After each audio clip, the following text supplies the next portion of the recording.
ہر قسم کے روحانی جسمانی مسائل اور وظائف کے لیے پیر اقبال قریشی چینل کو سبسکرائب کریں۔ اما بعد فاعوذ باللہ من الشیطان الرجیم بسم اللہ الرحمن الرحیم قل انما انذرکم بالوحی ولا يسمع الصم الدعاء اذا ما ينذرون ولئن مستهم نفحة من عذاب ربك ليقولن يا ويلنا انا كنا ظالمین۔ صدق اللہ العظیم۔ اگر عذاب آئے یا کوئی مصیبت آئے یا کوئی بھی پریشانی آئے تو انسان اس طرح دعا کرے تو اللہ تعالیٰ ان الفاظ کے ساتھ دعا کی وجہ سے پریشانی، مصیبت اور بلاؤں کو ٹال دیتے ہیں۔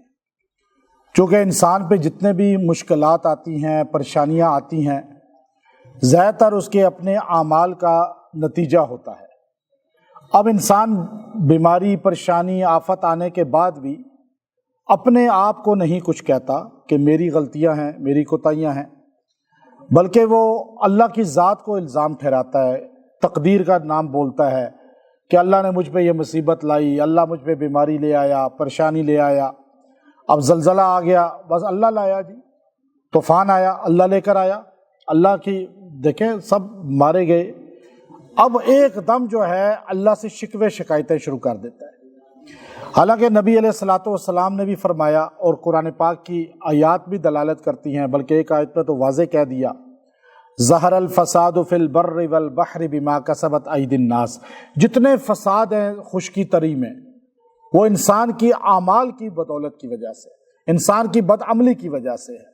اب یہ خشکی میں اگر کوئی حالات خراب ہوتے ہیں یا سمندر میں، تو یہ انسان کی بدعملی ہے، اس کے اثرات مرتب ہوتے ہیں۔ اور اللہ رب العزت جو ہے یہاں پہ ہمیں بتا رہے ہیں کہ جو پکڑ میں آنے والے ہیں وہ کون سے جملے بولتے ہیں، تاکہ ہم بھی وہ جملے بولیں اور اس پکڑ سے بچ جائیں۔ ابھی اس وقت آپ دیکھیے تو دنیا پوری پکڑ میں آئی ہوئی ہے۔ ابھی جو ہم جس معاشرے میں، جس زمانے میں گزر رہے ہیں، یہ زمانہ فتنہ کے عروج کا زمانہ ہے۔ بیماریاں عروج پر ہیں، آزمائشیں عروج پر ہیں، لڑائی جھگڑے، قتل و غارت، جنگیں، دنیا میں ایسے تباہی، بربادی، یہ ساری عروج پر ہے۔ اور اس دور کے اندر خاص طور پہ جو ہے انسان کو ان الفاظ کے ساتھ جو ہے اللہ رب العزت کی ذات کے ساتھ اپنے تعلق کو جوڑنا چاہیے۔ اس سے فائدہ کیا ہوگا کہ انسان اللہ کے سامنے اپنی گناہوں کا، اپنی غلطیوں کا خود اظہار کرے گا کہ یا اللہ یہ میری غلطی ہے۔ اب آپ دیکھیے بڑے سے بڑا ہی گناہ گار بندہ ہو نا، جب وہ غلطی کرتا ہے تو جب اپنی غلطی کا اظہار کر دیتا ہے تو ایک دم جو ہے اگلا اس پہ نرم ہو جاتا ہے۔ جب یہ اکڑتا ہے تو آگے اور اس پہ سختی ہوتی ہے۔ تو یہاں غلطی کا اظہار کہ ہم سے غلطی ہو گئی، ہم ظالم ہیں، ہم غلط ہیں۔ اب یہاں اللہ رب العزت فرماتے ہیں، قل میرے پیغمبر آپ ان سے فرمائیے، انما انذرکم بالوحی، بے شک میں تمہیں ڈراتا ہوں وحی کے ذریعے، اللہ کے قرآن کے ذریعے، اللہ کے احکامات کے ذریعے، ولا يسمع الصم الدعاء، اور آپ سنا نہیں سکتے بہرے لوگوں کو، یہ پکار ان تک نہیں پہنچ سکتی، وہ آپ کی دعا، پکار، صدا، بہرا بندہ آنکھوں کا ایک اندھا ہوتا ہے، ایک دل کا اندھا ہوتا ہے، ایک کانوں کا بہرا ہوتا ہے، ایک دل کا بہرا ہوتا ہے۔ جو کانوں کے بہرے ہیں وہ تو چلو پھر بھی بڑے بڑے کانوں سے بہرے آپ کو دیندار، متقی، پرہیزگار ملیں گے۔ آنکھوں کے اندھے بڑے بڑے آپ کو دیندار، متقی، پرہیزگار ملیں گے، لیکن بعض ایسے ملیں گے جو آنکھیں ہیں لیکن دل کے اندھے ہیں۔ ابو جہل کو آپ دیکھ لیں، اب عبداللہ ابن ابی رئیس المنافقین کو دیکھ لیں، وہ دل کے اندھے ہیں۔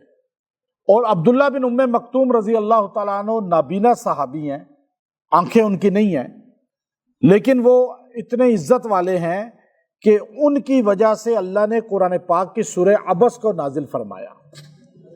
حضور علیہ السلام نے ان کی طرف یوں دیکھا نہیں، خالی وہ بوڑھا آدمی، نابینا آدمی اپنا تھا نا، آگے بیٹھ گیا، دلنی دلنی یا رسول اللہ، میں کچھ پوچھنا چاہتا ہوں۔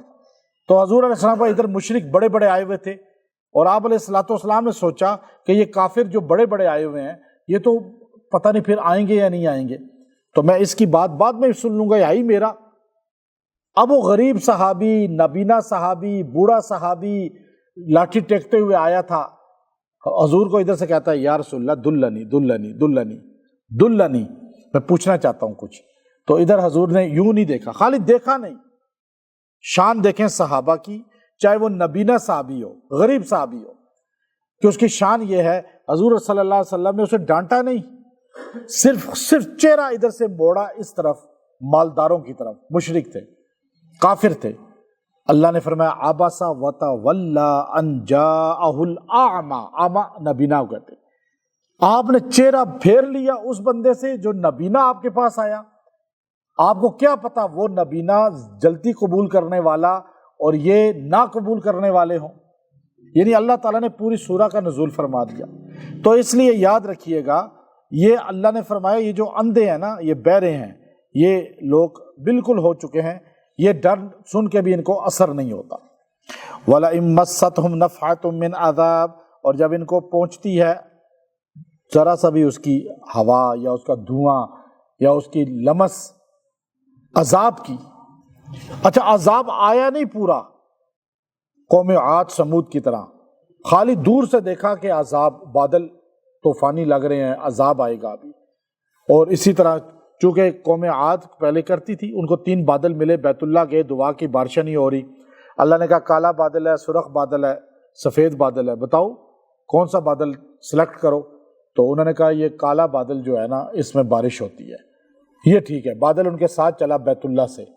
جب وہ اپنی قوم میں پہنچے تو وہاں وہ بادل میں سے پھر ہوا نکلی بارش کی جگہ اور ساروں کو تہس نہس کر دیا. اب یہ بادل کو دیکھ کر بعد میں قوم ڈر جایا کرتی تھی. اب ہم قرآن میں سنتے ہیں ان قوموں کے عذاب، لیکن وہ چیزیں دیکھ کے بھی ہمیں ڈر پیدا نہیں ہوتا، اور ہم آزاد ہیں اور بالکل سرکش ہیں.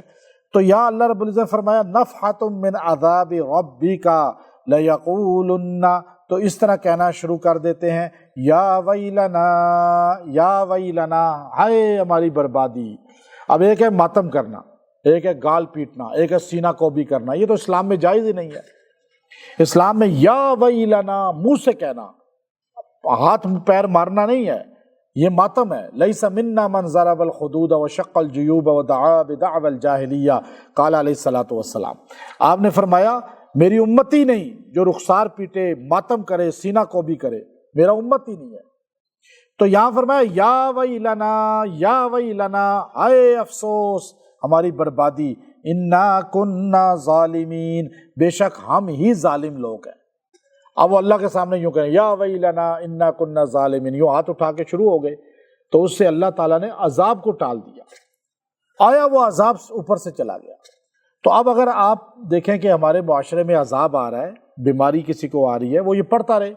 بیمار آدمی ہر وقت یہ پڑھتا رہے، کوئی پریشان ہوا ہے ہر وقت پڑھتا رہے، کوئی تنگ دست ہو گیا ہے. اب یہ سارے عذاب کی قسمیں ہیں.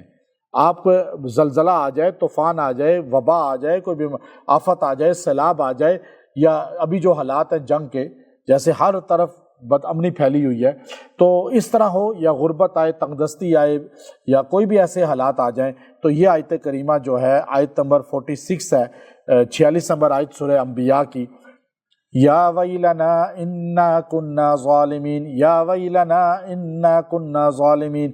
اس کو روز 70 بار پڑھے، 21 دن تک دعا کرے، اور چلتے پھرتے ہی پڑھا کرے.